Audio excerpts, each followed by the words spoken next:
49 అంటే సంతానం, 49 అంటే సంతోషం. 39 ఆంధ్రప్రదేశ్ తెలంగాణ. సో ఇన్నేళ్ల ప్రస్థానంలో ఎక్కువగా అధికంగా బాధపడ్డ రోజు సంఘటన ఏంటి?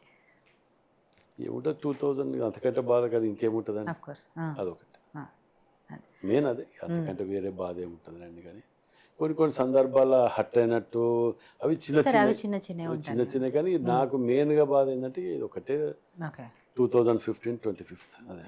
రైట్. సో రాజేందర్ రెడ్డి గారు అంటే కొంచెం టైం దొరికిన, పొలిటికల్గా ఇంత బిజీగా ఉంటారు కాబట్టి కొంచెం టైం దొరికినా కూడా ఫ్రీ టైంలో ఆయన ఏం చేస్తూ ఉంటారు, ఏం చేయడానికి ఇష్టపడుతూ ఉంటారు? ఈ 2.5 yearsకి వెళ్ళి నా మనవరాలతో ఆడుకుంటాను. ఓకే. ఎక్కువ శాతం ఇంటికి నేను 9:30 10కు పోయినా ఇంట్లోకి 12:30 వరకు అది వండుకోదు, నన్ను వండుకొనిది 12:30 వరకు దాని స్కూల్లో నేర్పిన అన్ని పాటలే కానీ డాన్సే కానీ రెండు నేను చేయాలి, దాంతో రెండు చేయాలి. అప్పుడే 12:30కి నిద్రపోతుంది, 1కి నిద్రపోతుంది, ఆడుకుంటుంటుంది. అది ఎక్కువ నా దగ్గరనే పండుకుంటుంది. ఇంకోటి నా బిడ్డ కూడా డెలివరీ అయిన తర్వాత ఇమ్మీడియట్ నెక్స్ట్ డేనే పేరు పెట్టాలి. సో అల్లుడు బిడ్డ కలిసి డాడీకి గిఫ్ట్ ఇద్దామని చెప్పి నాకు దాని గిఫ్ట్ ఇచ్చింది. అంటే నాయని రాజేందర్ రెడ్డి అనే దాని ఇనిషియల్ వాళ్ళ ఫాదర్ ఇనిషియల్ పెట్టుకోలే, నాయని అని పెట్టింది. నాయని ఆయుష్ శ్రీధార, దాని పేరు నాయని అని పెట్టింది అన్నట్టు పాస్పోర్ట్లో కానీ. దాన్ని అది అమెరికన్ సిటిజన్.